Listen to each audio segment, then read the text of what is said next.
Hi, everyone. Welcome back to Book Club. We have a very special book club this month, especially because we are doing it in a very different format. You might notice I'm not live on Instagram, and I'm really excited to try this format of pre-recording because I think it's going to allow for very in-depth conversations without the pressure of one being live and two being timed and being cut off, which occasionally happens. So yeah, and what better way to do it than with dearest Cleo Wade? This book came at a time, I think, when the world really needs it, when I really needed it. I have read it over and over again. I feel very lucky to already have my hands on it. Um, it is highlighted and underlined and dog-eared and all of the things, and I keep revisiting it. And yeah, I'm very excited. So a little bit on Cleo before we bring her on. Cleo is a poet, an artist, an activist, and a New York Times bestselling author. I also was introduced to Cleo by another book club guest, Miss Laura Dern. So shout out to Laura.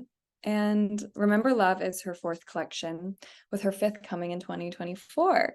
Remember Love is a book of poetry and prose about wading through human feelings such as love, heartbreak, grief, feeling lost, as we all do.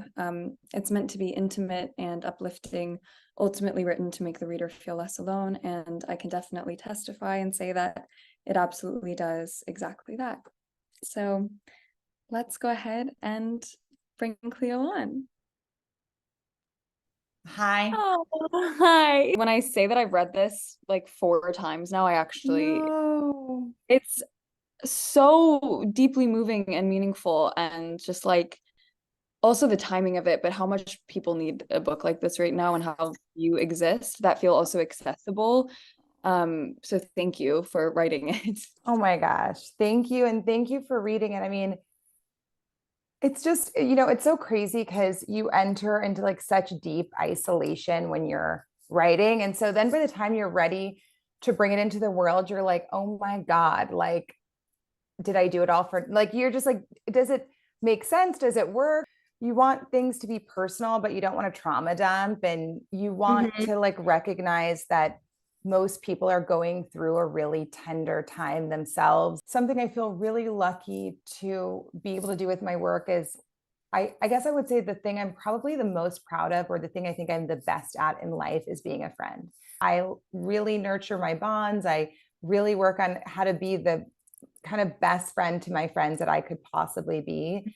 And even when I think about my work, I just think about how to translate the energy that I give to my friends, and the kind of wisdom I get from them also in our community, and put it into a book so that for me, I always hope that my books feel more like a friend than they would a kind of a self-help book or a thing to, that feels clinical in any way.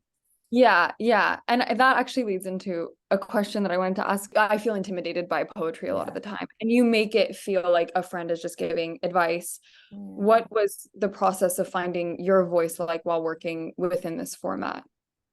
Well, what I'll say is most people don't like poetry until they find the poem they like. Yeah. And I think that most people, what I always think is interesting when I talk to, especially people who are maybe haven't discovered poetry yet, but love music. And I'm like, well, your favorite lyrics are likely a poem. I'm like, I don't think you could love Lauryn Hill or Kendrick Lamar or Taylor Swift and not love Yeah, yeah. poetry, because there are people that so deeply emphasize what words are being used and how they bring you into their kind of sonic space. Mhm. And so I think for me, I would probably say that growing up, I wasn't someone who was like, I just love poetry. I found the poems I loved. And then I found the poems where I was like, wow, I think I could do something like that that speaks to my time, and not even just my generation, but the generations of even friends I have, because I have friends in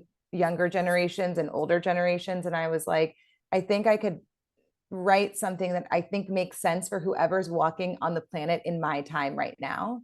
Yeah. Um, but I don't think I felt that way until I read Rumi, probably for the first time, or Mhm. I read a really specific Maya Angelou poem or Lucille Yeah. Clifton.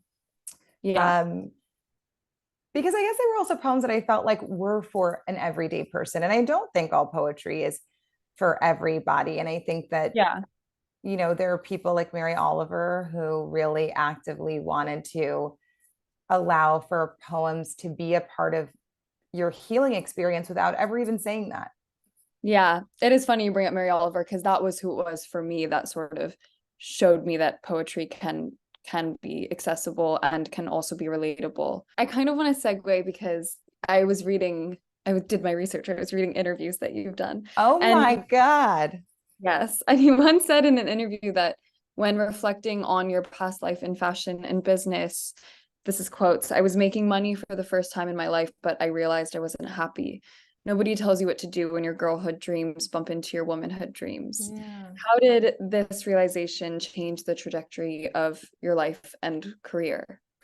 Well, what's really interesting is the idea that, and I kind of write about this in Remember Love, that Mhm. now I wish I would have understood. So when I was pregnant with my daughter, I was seeing this healer that I love, and she said, your daughter's birth will be a rebirth. And it was really interesting because I'd never considered the idea that we're reborn in our lifetime. Like, of course, like the Yeah. Christian thing, right? But you know, I thought about reincarnation. I thought about, how you have a soul connection with someone where you just like feel instantly familial with them upon Mhm. meeting. And I think now I would have called that time in my life a rebirth where all of a sudden nothing felt the same. And that was because my life in my girlhood had come to an end and my womanhood had began. And it was actually not a transition because there wasn't the tension of like my old self and my new self. Mm. It was my like complete new life. And I felt that everything I needed was different and everyone I needed to be around was different. And I really feel that if we gave ourselves more permission to accept rebirth, then we Mhm. could forgive ourselves when we don't want to be around the same people we were around for the past 7 years or 10 years or 5 years and not have to overthink it. Mhm.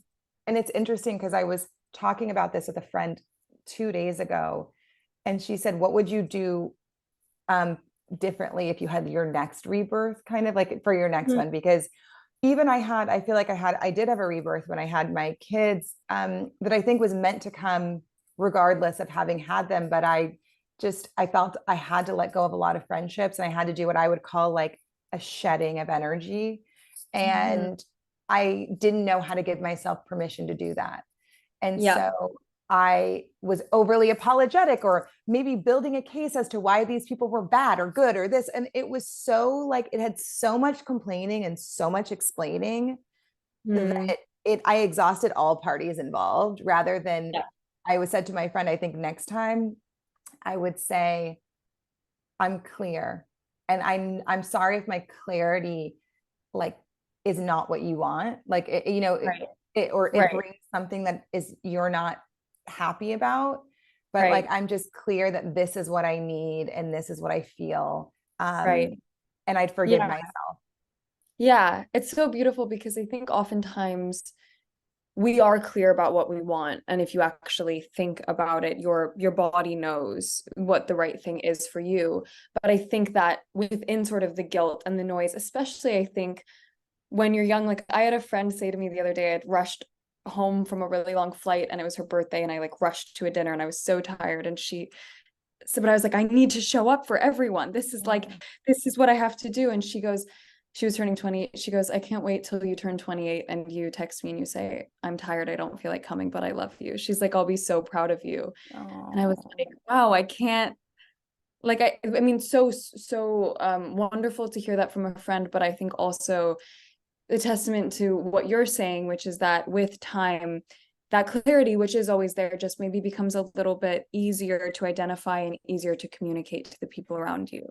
And if you can have that kind of foundational self forgiveness, you have Mm-hmm. less frenzied attachment to other Yes. people. And we've all been there, And so I think that you have less like kind of chaos around the right thing to do because your bonds are more solid, mostly because your bond with yourself is more solid. You talk about remembering the love in relationships, even if the relationship isn't there anymore. Yeah. And I think it's a part of life to grow out of or apart from relationships. And in that process, we can choose to focus on the moment the love spoiled or forget that love ever Yeah. existed there at all.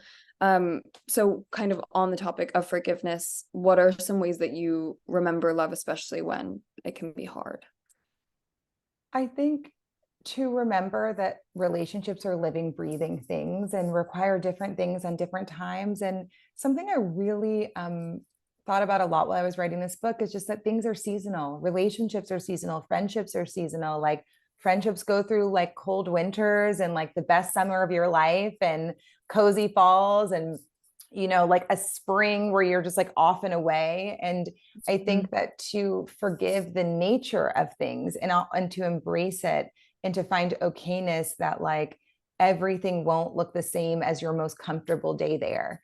Do you know? And I Yeah. think that's especially hard with friendships. I really thought a lot about friendship breakups. I mean, there's a whole part of this book that is just on breakups, and a lot of the pages are about friendship breakups because I feel that we really don't talk about those enough at all. And I feel like they are deep wounds for a lot of us. Yeah. Yeah. And I think it's less clear cut than a romantic relationship breakup, which feels more to have, or at least for me, a beginning, a middle, and an end. And I think with Yeah. friendships, because there isn't always that to refer back to, it can feel like this open wound that lives in us. Well, and what I'd even add to that is some friendships are truly romantic. That doesn't mean they're sexual, but they are like really like Yeah. some of the greatest romances of our Yeah. lives are like Yeah. meeting that person and being like, oh my God. And you are Yeah. like, just on this like sparkly thing and you're going on first dates and you're having the best time. Or I was at a dinner recently and I was sitting across from someone and we just like fell in love at the table. Do you know? Yeah. Like we were just like, oh Yeah. my God, we've got to get together. And in Mhm. a world where you end up at a lot of different tables and you don't necessarily feel that way about someone, it feels really special. So it is Yeah. also like when they break up, you do feel this romance is broken up and Yes. you have these memories together. And I think that for me, something I've learned in friendship breakups is to allow the love to stay. Like you can let the relationship turn into something else or dissolve or whatever may happen. But if you let the love stay, I'll say that from my own experience, I've had, friendship breakups that happened 15 years ago and then came back, 12 Mhm. years later. Yeah. And now I'm so fortunate because it is such a gift to have these people who knew you during such critical or beautiful times of life. And I'd say that's the same with your parents. Like, I think we all go through these icy periods with parents, but at the end of the day, this idea that somebody was such a lifelong witness, if they were on your journey, is of such comfort and value. Um, Yeah. and then, so I think other than that, I have like a little thing I'll say to myself pretty much every day where I'll say, may I may I forgive what I'm struggling to forgive, and may whoever I hurt like feel forgiveness for me. If not for me, if not for them, for us, like just so that no one, I think sometimes the hardest thing of conflict is that like someone's walking around burdened by your stuff, and it sucks Yeah. to feel like you've kind of been in that situation. I mean, it's life, but that does suck, I think. Yeah. Yeah. And I think it's all very energetic and like along, remembering the love in relationships with other people, it's also can be very difficult to remember the love we have for ourselves. Yeah. You say in the book, it's hard to love a stranger, especially when change has turned that stranger into you. Um, what are some ways that you remember love and get to know yourself again after feelings of lostness or feelings of being, far away from yourself? Well, I think a lot of it is just being nice to yourself, which sounds like almost like such a simple truth. It's annoying, but like It is. It's like you just have to be nice to yourself. Like Mhm. I think whenever we're moving slow, like I don't know if you've had this, if you've ever recovered from an injury or, gone through a bout of like incredible anxiety or some type of depression or some type of something. Mhm. We're so hard on ourselves when we are different, and we tend to really treat ourselves like we are completely broken when we are merely just different from Yeah. our usual experience of ourselves. Yeah. And what keeps us in like a dark hole of that is Mhm. our inability to say, like, damn, you need extra love, not right now, not less. Yeah. Like, you don't need me to, like, you're down and I'm kicking you. Like, I'm saying, oh, why are you so slow? Like, why are you so this? Like, why can't you, like, get it together? Like, why can't you? And this kind of really like inner bullying, I think, keeps us in such a sad, keeps us in our saddest state. And I think that to remember love is to say, like, even just to have that as a mantra, like I called this book Remember Love because it was my mantra when I was going through a period of depression. I was like, wow, can I remember love? Can, like, every time I'm thinking something, can I say, like, would I say that to my friend? Like, it's Yeah. just unkind. And so Yeah. I think because of that, I was able to talk to my therapist differently or more honestly during that time, or ask for different types of support from friends, because I could say, like, instead of being like, oh, you need to just get it together, I could Yeah. say, like, well, what if I could remember love and how I'm talking to myself right now, what would I say? And it was like, you should ask for help.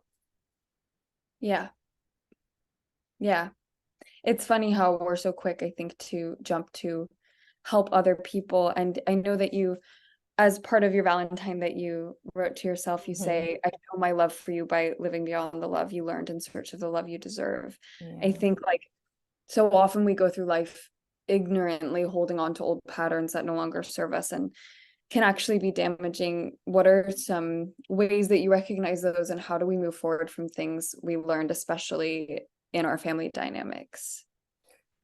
One thing that Bell Hooks, who's one of my favorite writers of all time, Mhm. urged us to do was really define love for ourselves. And I think Mhm. that so many of us struggle because if you think about it, like, there just isn't a universal definition of love for relationships or romantic relationships. Or so because of that, like, we are all calling it different things when it's like, maybe it's love, maybe it's not, maybe it's Yeah. infatuation, maybe it's obsession. Like, I remember my brother said, and I don't know if I this in the book, it was in an early draft, but when I Mhm. tell you I was obsessed with this guy for like the whole of like my 20s, pretty much.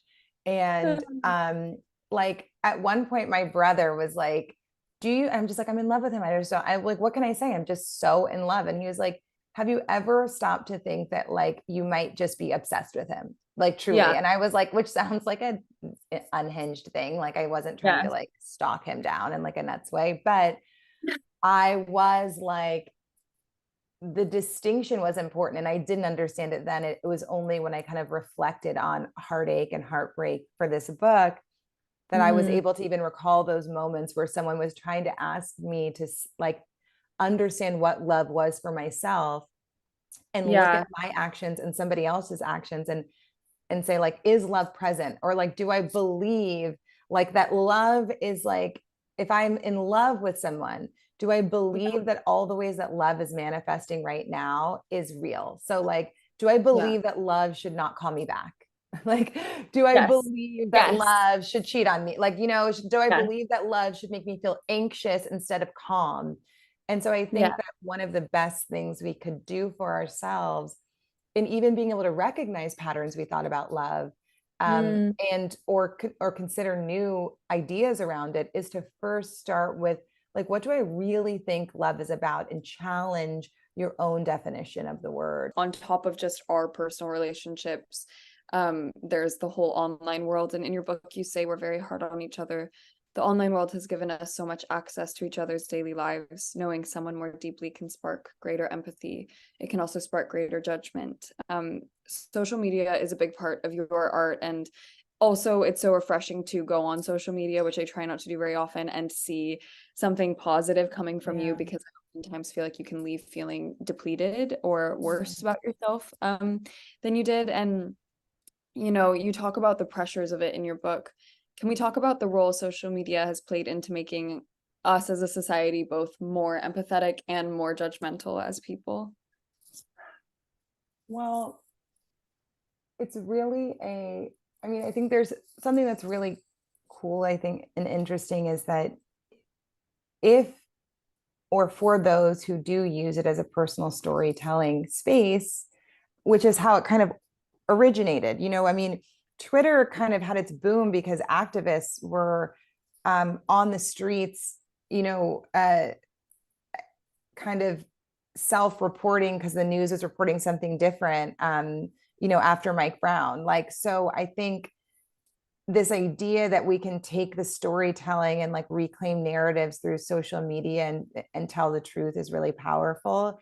And in that, I think it gives us information that allows for us to have a different perspective that creates a greater sense of empathy.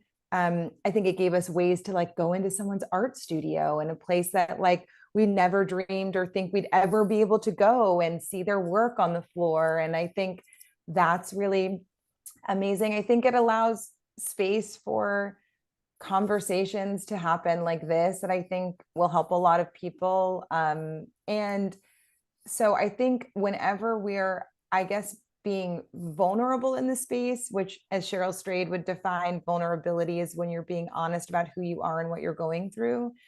I think it's helpful because I do think that allows for people to feel connected, or even at the very least, like entertained. Like to me, I think some of the best things about social media are like how all the comedians have all their clips floating around now. Like, because I think that it's this like kind of honest and it's vulnerable and it's like kind of allowing us to be in the pain of the world and like find some type of light. And so I think that's really interesting. And I think anytime we get a portal into art is really beautiful and interest like any type of art form.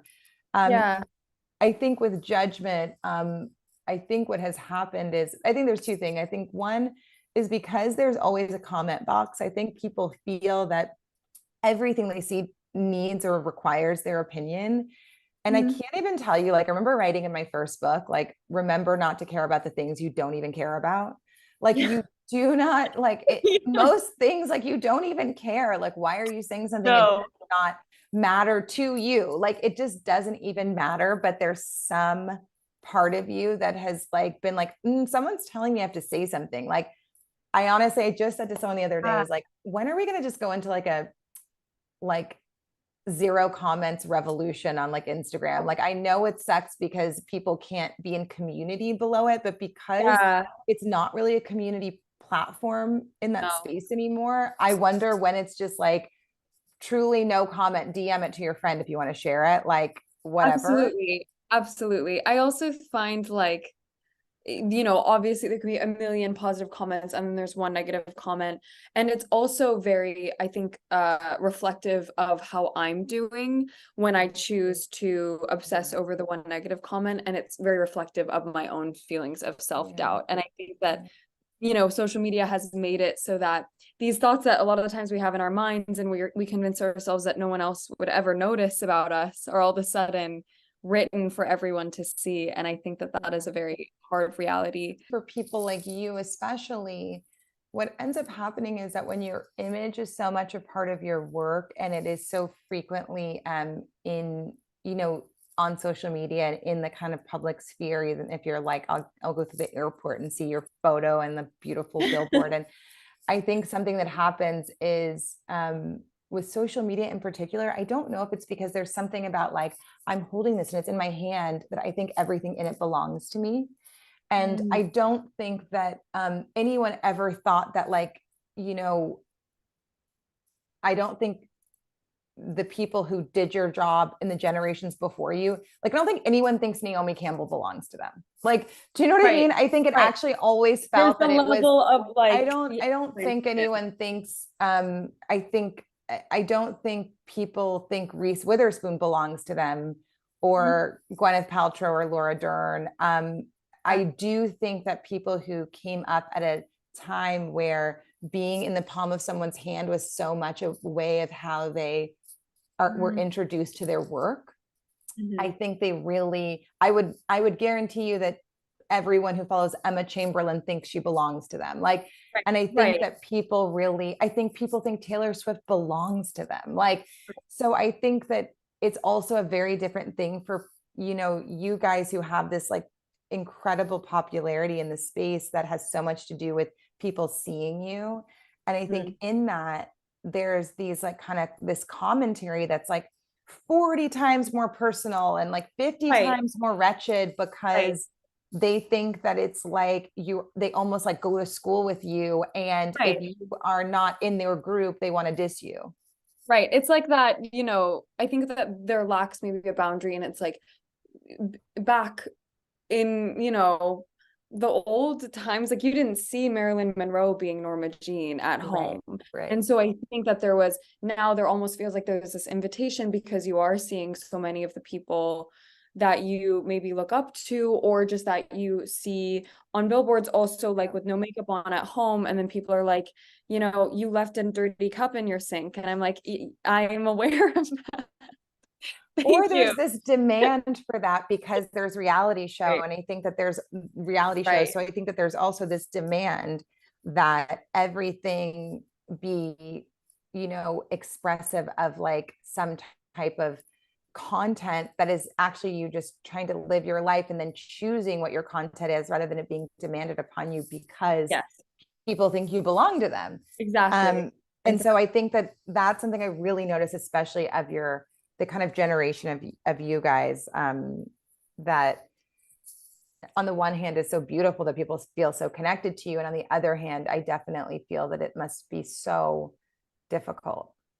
Yeah. I mean, but I also then I've seen all the amazing things that it's done. Like when I remember going to my first protest, which was March for Our Lives, and the amount of visibility that it got. I mean, the amount of people that showed up Yeah. because it was posted on the internet. Yeah.